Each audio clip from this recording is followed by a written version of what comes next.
Hello wine lovers, welcome back to Wine on a Dime. My name is Kimberly and it's been a while. It's been a while since we've done this. Welcome back. Welcome back. Welcome back.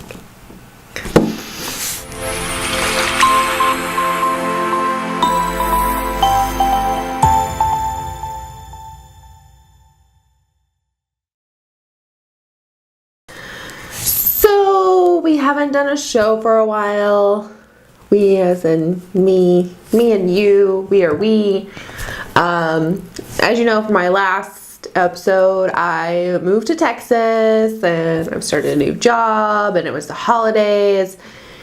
And one thing that happened that kind of prevented me from doing this show is when you move to a new state, you know, you go get a new driver's license and they give you this piece of paper that's like your temporary driver's license. It's like having like a little piece of paper. These are my notes, by the way. And I was gonna buy wine to review on this show, and I was like flat out refused at the grocery store, and I have a little PTSD from that. And I haven't tried since, but luckily yesterday I got my driver's license. I'm still doing like the one bottle of wine I happen to have left in my house for a review today. That's what was planned going in this weekend, but I'm excited that I have my license now and I can buy booze. I need to buy booze if I'm going to do a wine show. I don't even look like a teenager. I guess I should be flattered. So today we're reviewing a wine that you can pretty much find anywhere. And I'm excited. This is one of our like first ventures out into worldly wine. And I also think that this variety of wine is usually like someone's first venture into worldly wines. Like this is a wine that is not predominantly grown in the US, but I feel like it's pretty popular here and usually like anyone's first exotic taste makes you feel exotic. Yeah, so we are reviewing Trapiche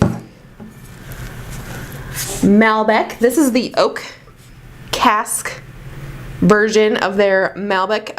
Trapiche the winery has several different kinds of Malbec, and they also have a lot of different varieties of wine. When I was looking at their website earlier, the oak cask, they have like different varieties that are oak casks too. You can get a Chardonnay, you can get, I think, a Pinot Grigio, but I got this Malbec because why do an Argentinian wine if you're not going to do Malbec? I bought this for $7.99 at Randall's, aka Safeway. It usually runs from $7 to $10. This is a 2016 version, and it is 13.5% alcohol by volume.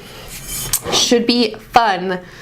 So the Malbec grape, I think like 75% of all Malbec is grown in Argentina now, but it is actually from France. It was brought over to Argentina from France. It is a French grape. It is one of the grapes that is allowed to be in the Bordeaux blend. Not so popular in France anymore. There was like a big freeze in the 50s that like killed off most of the Malbec. It just like grows better in Argentina. That's like, you'll find that with a lot of grapes. Chenin Blanc is another one that I can think of where it originated in France and then it was brought over to another place and it grows there much better than its birthplace. Chenin Blanc, it's usually grown in South Africa. Yeah. Malbec. Should we drink this Malbec? Let's do it. So this one's not that hard to open because it has a twisty top here. Malbec! So this kind of poses an interesting dilemma for wine drinkers. Even though this is only an $8 wine, and I am not suggesting that you do anything fancy with it, it is a high tannic wine. Malbec is high tannic. And it's also very young, as in this was bottled in 2016. So it's like the perfect wine if you wanted to decant a wine, is a young tannic wine.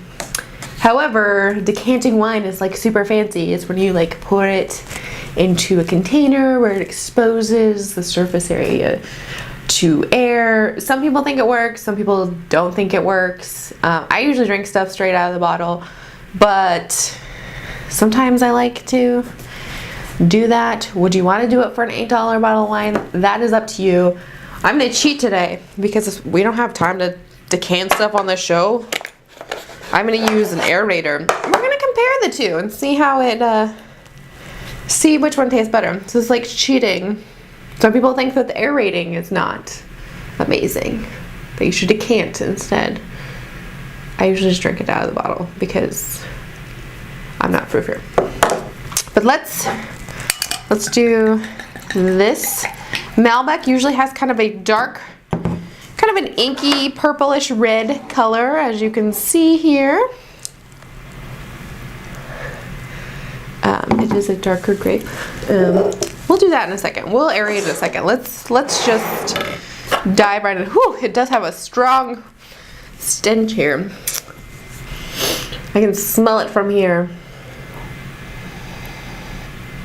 I am getting a little of the acidicness on the nose here. Kind of on, you know, after I let that first whiff go, let it go. Kind of like smelling like bright red cherries, red plum. Maybe a hint of vanilla back there. Interesting.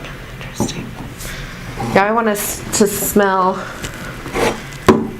the aerated kind at the same time. I bought this on Amazon for like not much. It like is designed to put air through the wine as you pour it. Sometimes, like if you do it, I usually like to taste them side by side because it'll cut out some of the flavors that you want to keep, and I don't know, I feel like I usually go without, but yeah, this smells like a little bit more muted. It doesn't have that whew when you first do it, but I do still kind of smell some of the same things. Some bright cherry, again some plum, a little bit less on the vanilla, a little tobacco sniff, some tobacco leaves going in there. So let's take a taste, my friends.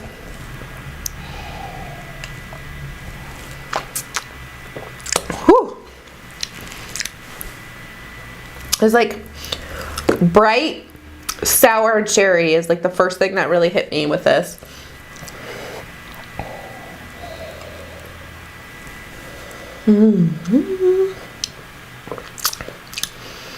Like bright cherry, there's some vanilla, maybe like a hint of like blueberry in there. It's very fruity up front, and I don't know, I think I'm gonna like it without the aerating. Let's try the aerated version. Oh yeah, see, it cuts out all that bright fun cherry, so I don't really know if I don't like this. So now we just solved our dilemma. I probably wouldn't aerate this particular wine. We tried it in case we had to. I like the fruit bomb. I feel like when you aerate it, it kind of like cuts too much out of it. I'm excited that I opened this today because I'm making like a big pot of gluten-free meaty pasta later. And, you know, I mean, even though this is an Italian wine, I feel like, oh no, I got some on my table. I feel like this goes best with meat. Like if you're gonna have a barbecue or some sort of feast with red meat, Malbec is your friend. I love Malbec with like beefy tacos or like pork tacos. Like if I make al pastor, I like to make that in the crock pot sometimes. Or recently I made brisket tacos in the crock pot. This would just be delicious with those meals. Ooh. What would I rate this wine? I had to pour some more. I just keep pouring it.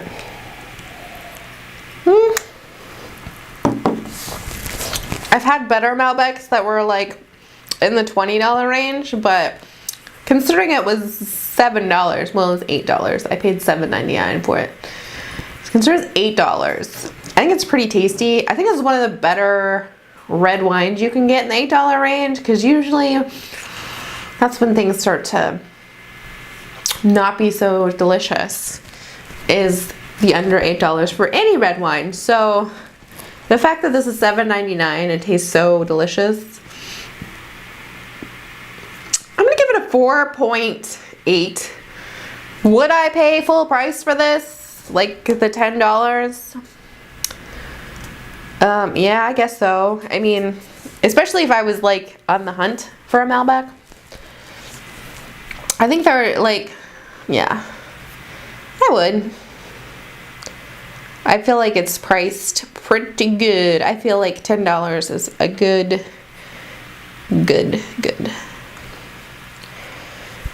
price for this. This is good. I feel like I haven't drank wine in so long since I haven't been able to legally consume it without my driver's license. But I'm feeling a little flushed right now. And my cheeks red. Ooh. I'm feeling a little drunk, people. I've only had this much. There's this much. I just had this much.